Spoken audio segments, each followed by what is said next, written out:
focusing on the most vulnerable sections of society. On paper, the program emphasizes inclusivity, aiming to provide not only shelter but dignity. However, when we examine its impact more closely, we see that intersectional factors link gender, income, social position create barriers that prevent it from reaching its full potential. Firstly, gender disparities are a significant aspect. Data shows that majority of PMYJ beneficiaries are women, which seems promising. Women's ownership of property can enhance their social standing. Secondly, socioeconomic constraints play a crucial role. The majority of beneficiaries are low-income earners, with 63% of earning between rupees 5,000 and rupees 10,000 per month. Only a small fraction earn more than rupees 10,000. This low-income status means that beneficiaries often live in culture of temporary housing. The lack of basic infrastructure compounds these challenges. Limited access to sanitation facilities, for example, disproportionately impact women. Women are responsible for most household duties, so inadequate sanitation and reliance on wood for cooking fuel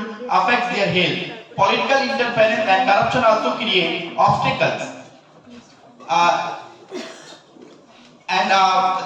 This study employs a mixed method approach, combining quantitative data from government housing scheme like the PMYG with qualitative insights from interviews with female beneficiaries, policymakers and community leaders from Chinchura block. Findings indicate that while housing policies have positively impacted women in rural West Bengal, structural inequalities limit the reach and effectiveness of these programs for marginalized groups. Women from lower caste, single mothers and widows often face systematic bias that hinders their access to housing resources.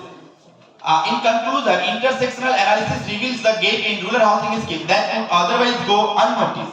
By understanding how gender, income, politics intersect in rural India, we can better design and implement policies that truly serve marginalized communities. Only by tackling these interconnected barriers can we hope to create a rural housing landscape that is equitable, sustainable, and empowering for all. Thank you.